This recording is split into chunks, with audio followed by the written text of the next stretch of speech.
നല്ല മെസ്സേജ് തരുന്ന സിനിമയാണ്. കണ്ടിരിക്കാൻ ഫാമിലിയായിട്ട് കണ്ടിരിക്കുക. അത്യാവശ്യം തമാശയുണ്ട്, കുടുംബ ബന്ധങ്ങളുടെ ചില മുഹൂർത്തങ്ങളുമുണ്ട്. എല്ലാം കൂടെ നല്ല മെസ്സേജ് തരുന്ന നല്ല ഒരു സിനിമ. Very good movie.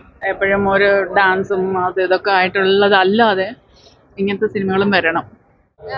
ബോറടിക്കാതെ നോക്കാം. കോമഡിയാണ്. എല്ലാവരുടെ അഭിനയമൊക്കെ വളരെ നന്നായിട്ടുണ്ട്. കോമഡി മാത്രമല്ല, സോഷ്യലി റെലവന്റ് ആയിട്ടുള്ള ഒരുപാട് കണ്ടന്റ്സ് അതിൽ പറഞ്ഞിട്ടുണ്ട്. എല്ലാവരുടെ അഭിനയം നന്നായിട്ടുണ്ടായിരുന്നു. അതെ, മറിമായൻ ടീമായിരുന്നു. നമ്മൾ ആ 30 മിനിറ്റ് വരയ്ക്കുള്ള ഒരു മിനി സ്ക്രീനിലെ കണ്ടന്റ് അവർ സിനിമയായിട്ട് കൊണ്ടുവന്നപ്പോൾ എല്ലാം ഒരു നന്നായിട്ടുണ്ട്. അത് നല്ല രീതിയിൽ തന്നെ പ്രസന്റ് ചെയ്തിട്ടുണ്ട്. കുഴപ്പമില്ല. ഒരു മറിമായത്തിന്റെ അതേ ഒരു വൈബില് അതിന്റെ ഒരു എക്സ്റ്റെൻഡഡ് വെർഷൻ പോലെ തോന്നി. ഫസ്റ്റ് ഹാഫിനെക്കാട്ടി സെക്കൻഡ് ഹാഫ് കുറച്ചുകൂടെ എൻഗേജ്ഡ് ആയിട്ട് തോന്നി. ഇവരും നന്നായിട്ട് തന്നെ ചെയ്തിട്ടുണ്ട്. ഫാമിലി ഓഡിയൻസിനൊക്കെ നന്നായിട്ട് ഇഷ്ടപ്പെടും. പൊളിറ്റിക്കൽ സറ്റേഴ്സ് ഒക്കെ ഉണ്ട്. കോമഡിയാണ്, ഒരു ജനറൽ കോമഡിയാണ്. അതിനുപരി ഒരു പൊളിറ്റിക്കൽ സറ്റയർ ആണ് പ്രധാനമായും. മറിമായ അതേ ആ ഒരു ഇത് തന്നെയാണ്. എന്നാൽ അതിനെ സിനിമാറ്റിക് ആക്കാൻ അവർ കുറെ കൂടി ശ്രമിച്ചിട്ടുണ്ട്. പെർഫോമൻസുകൾ എല്ലാവരുടെയും നന്നായി. നല്ലതായിരുന്നു.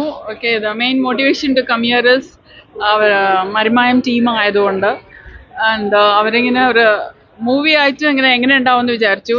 അങ്ങനെ ദേ ഹാവ് നോട്ട് ഡിസപ്പോയിന്റഡ്. വളരെ നല്ലതായിരുന്നു. മ്യൂസിക് വളരെ നല്ലതായിരുന്നു. Really had a wonderful time. Nice movie. Must watch for youngsters. Reality.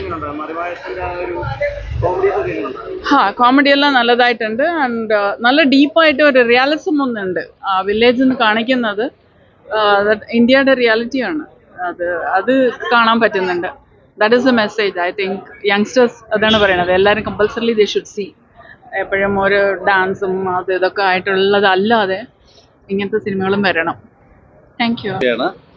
ഒരു നാടിൻ്റെ കുറേ പ്രശ്നങ്ങളും അതിന് പരിഹരിക്കാൻ വേണ്ടി ആ നാട്ടിലെ പഞ്ചായത്ത് മെമ്പറുടെ നേതൃത്വത്തിൽ നടക്കുന്ന കുറേ കാര്യങ്ങളും അദ്ദേഹം അതിൽ ചെയ്യുന്ന ത്യാഗങ്ങളും അതിനോടനുബന്ധിച്ചുള്ള ഒരു വിഷയമാണ് ഈ സിനിമ. അതിന് നല്ല മെസ്സേജ് തരുന്ന സിനിമയാണ്. കണ്ടിരിക്കാൻ ഫാമിലിയായിട്ട് കണ്ടിരിക്കുക. അത്യാവശ്യം തമാശയുണ്ട്, കുടുംബ ബന്ധങ്ങളുടെ ചില മുഹൂർത്തങ്ങളുമുണ്ട്. എല്ലാം കൂടെ നല്ല മെസ്സേജ് തരുന്ന നല്ല ഒരു സിനിമ. Very good movie. ചുറ്റി കുഴപ്പമില്ല. അതായത് മറിമായം ടീം ആയതുകൊണ്ട് തന്നെ എക്സ്പെക്ടേഷൻ ഉണ്ടായിരുന്നു. അവർ പറയും പോലെ കോമഡി സെറ്റ് ചെയ്യാറ് ആ ഒരു പാറ്റേൺ തന്നെയാണ് അത് സാധനം. പിന്നെ എടുത്തു പറയേണ്ട ഒരു സാധനം എന്ന് പറഞ്ഞാൽ മേക്കിംഗ് ആണ്. നമ്മളിപ്പോൾ ഈ സീരിയലും സിനിമയും തമ്മിൽ 2 ലെവലിലാണ് മേക്ക് ചെയ്യേണ്ടത്. അവരത് നന്നായിട്ട് ചെയ്തിട്ടുണ്ട്. അത് സമ്മതിച്ചു പറ്റും. അവർക്കൊരു കൺഗ്രാജുലേഷൻ കൊടുക്കണം. കാരണം സീരിയൽ മേക്ക് ചെയ്യുമ്പോൾ നമുക്ക് പടം എടുക്കാൻ പറ്റില്ല. സിനിമ ചെയ്യുമ്പോൾ സീരിയൽ ചെയ്യാൻ പറ്റില്ല. ആ ഒരു ഫ്രെയിംസും കാര്യങ്ങളൊക്കെ പക്കാ സിനിമ ഫ്രെയിം തന്നെയാണ്. അതിൻ്റെ ആ ഒരു ക്രെഡിറ്റ് അതിൻ്റെ ഡയറക്ടേഴ്സ് 2 പേർക്കും പിന്നെ സ്ക്രിപ്റ്റും തന്നെയാണ്. അതായത് രാഷ്ട്രീയം എന്ന് പറയുന്ന സിനിമയുടെ മെസ്സേജ് എന്ന് പറഞ്ഞാൽ നമ്മുടെ രാഷ്ട്രീയം എന്ന് പറയുന്ന സംഭവം ജന നന്മയ്ക്ക് വേണ്ടി ഉപയോഗിക്കണം, ജനങ്ങൾക്ക് വേണ്ടി എന്തെങ്കിലും ചെയ്യണം എന്ന് പറയുന്ന ഒരു മെസ്സേജാണ്. അതും ഭരണത്തിൽ ഇരിക്കുന്ന പാർട്ടിയും ഓപ്പോസിറ്റ് ഇരിക്കുന്ന പാർട്ടിയും തമ്മിലുള്ള പ്രശ്നങ്ങളും അങ്ങനെയുള്ള സാധനങ്ങളാണ് ഇതിൽ കൺവേ ചെയ്യുന്നത്. എപ്പോഴും രാഷ്ട്രീയം എന്ന് പറയുന്ന സാധനം നമ്മൾ എന്താ പറയുക ജനങ്ങളുടെ നന്മയ്ക്ക് ഉപയോഗിക്കണം, ഇല്ലാന്നുണ്ടെങ്കിൽ പ്രശ്നങ്ങൾ ഉണ്ടാവും എന്ന് പറയുന്ന ഒരു സാധനമാണ് അതിൽ കൺവേ ചെയ്തേക്കുന്നത്. പെർഫോമൻസ് സൈഡ് എല്ലാം കൊള്ളാം. ഓവറോൾ നമുക്ക് കണ്ടിരിക്കാം. കോമഡി കാര്യങ്ങളൊക്കെ കൊള്ളാം. ഒരു സെറ്റയർ തന്നെയാണ്. നല്ല പടം. നമുക്ക് വെള്ളിമൂങ്ങയൊക്കെ ഒരു കോമഡി കഥാപാത്ര രാഷ്ട്രീയ സിനിമയില്ല. ഇതൊക്കെ ആ രീതിക്കൊക്കെ ഉണ്ടോ നോക്കുകയാണെങ്കിൽ?